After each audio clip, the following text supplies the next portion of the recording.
آج ہم ایک اہم تاریخی موضوع پر بات کریں گے، ایسٹ انڈیا کمپنی کی ترقی اور اس کے ہندوستان پر اثرات۔ اس ویڈیو میں ہم دیکھیں گے کہ کیسے ایک چھوٹی سی تجارتی کمپنی جو ابتدائی طور پر صرف تجارت کے لیے قائم کی گئی تھی، بتدریج ایک طاقتور حکومتی ادارہ بن گئی جو کہ ہندوستان پر حکمرانی کرنے لگی۔ اس کہانی میں تاریخی تبدیلیوں اور دلچسپی کے بھرپور پہلو شامل ہیں جو آپ کو ماضی کی اہم تاریخ کو سمجھنے میں مدد فراہم کریں گے۔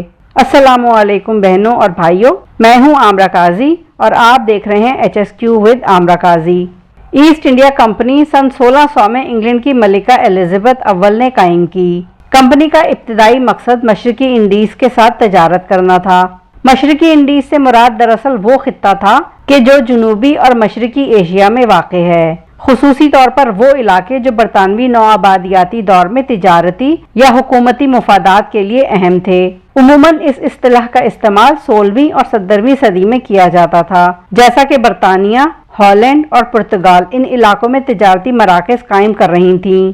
ایسٹ انڈیا کمپنی کے معاملے میں مشرقی انڈیز کی اصطلاح جنوبی ایشیا، جنوب مشرقی ایشیا اور بنگال کے لیے استعمال ہوتی تھی۔ کمپنی کا مقصد ان علاقوں سے تجارتی تعلقات قائم کرنا تھا تاکہ ان علاقوں سے مال و دولت حاصل کی جا سکے، مگر جلد ہی کمپنی کی توجہ ہندوستان پر مرکوز ہو گئی کیونکہ ہندوستان میں وسیع تجارتی مواقع اور دولت موجود تھی۔ اس طرح کمپنی نے ہندوستان میں اپنی سرگرمیاں بڑھا دیں اور اسے اپنے تجارتی مفادات کا مرکز بنا لیا، اور یوں 17ویں صدی کے اوائل تک کمپنی نے بمبئی، مدراس اور کلکتہ میں کلیدی تجارتی مراکز قائم بھی کر لیے۔ 16ویں صدی کے آغاز کے ساتھ ایسٹ انڈیا کمپنی کی خواہشات اور مقاصد میں اضافہ ہوا۔ اس دوران کمپنی نے تجارتی مفادات کے ساتھ ساتھ سیاسی اور فوجی طاقت بھی حاصل کرنے کی کوششیں شروع کر دیں۔ 1757 میں پلاسی کی لڑائی ایک اہم موڑ ثابت ہوئی۔ اس لڑائی میں ایسٹ انڈیا کمپنی نے بنگال کے نواب سراج الدولہ کو شکست دے کر ہندوستان کے ایک امیر ترین اور اہم صوبے میں اپنے قدم جما لیے۔ اس فتح کے نتیجے میں کمپنی نے بنگال میں اپنے اثر و رسوخ کو مزید مستحکم کر لیا۔ اس فتح نے کمپنی کو بنگال میں بڑے پیمانے پر وسائل اور دولت تک رسائی بھی فراہم کی، اور کمپنی نے ہندوستان میں اپنے اقتدار کو مزید پختہ کرنے کی راہ ہموار کی۔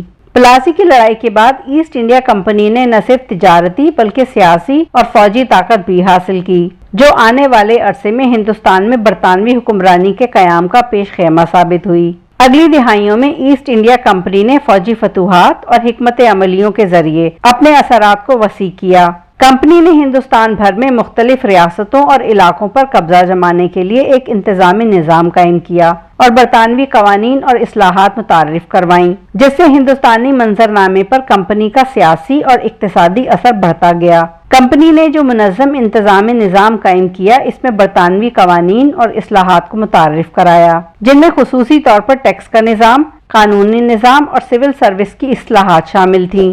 ٹیکس کے نظام نے ہندوستانی معیشت پر گہرے اثرات مرتب کیے، جبکہ قانونی نظام کے ماتحت برطانوی قانونی نظام اور عدالتیں قائم کی گئیں۔ پھر کمپنی نے سول سروس کے ذریعے مقامی حکام اور افسران کی بھرتی کی جو برطانوی مفادات کے مطابق ہی کام کرتے تھے۔ یہ تبدیلیاں ہندوستانی سماج، اقتصادی اور سیاسی منظرنامے پر برطانوی حکمرانی کی بنیاد مضبوط کرنے میں مددگار ثابت ہوئیں۔ تاہم کمپنی کی حکمرانی کے دوران عوامی عدم اطمینان میں اضافہ ہوتا گیا اور کمپنی کی جابرانہ پالیسیوں کے خلاف 1857 میں پہلی جنگ آزادی، جو کہ سپاہی بغاوت بھی کہلائی، اس کی صورت میں وسیع پیمانے پر بغاوت دیکھنے کو ملی، جس کی خاص وجوہات میں بندوق میں سور کی چربی کا استعمال ہندو اور مسلمان فوجیوں میں بے چینی کا سبب بنا۔ پھر عوام پر لگائے گئے بھاری ٹیکسوں نے بھی لوگوں کی ناراضگی کو بڑھایا۔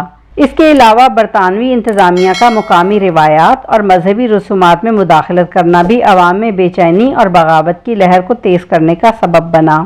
اگرچہ اس بغاوت کو سختی سے دبا دیا گیا، مگر یہ واقعہ کمپنی کی حکمرانی کے لیے ایک سنگین چیلنج ثابت ہوا، جس کے نتیجے میں 1858 میں برطانوی حکومت نے ایسٹ انڈیا کمپنی کی حکمرانی کو ختم کر دیا اور براہ راست ہندوستان کا کنٹرول سنبھال لیا۔ یہ برطانوی راج کے آغاز کی علامت تھا، جو ایک نئے دور کی شروعات تھی جس میں ہندوستان براہ راست برطانوی حکمرانی کے ماتحت آ گیا۔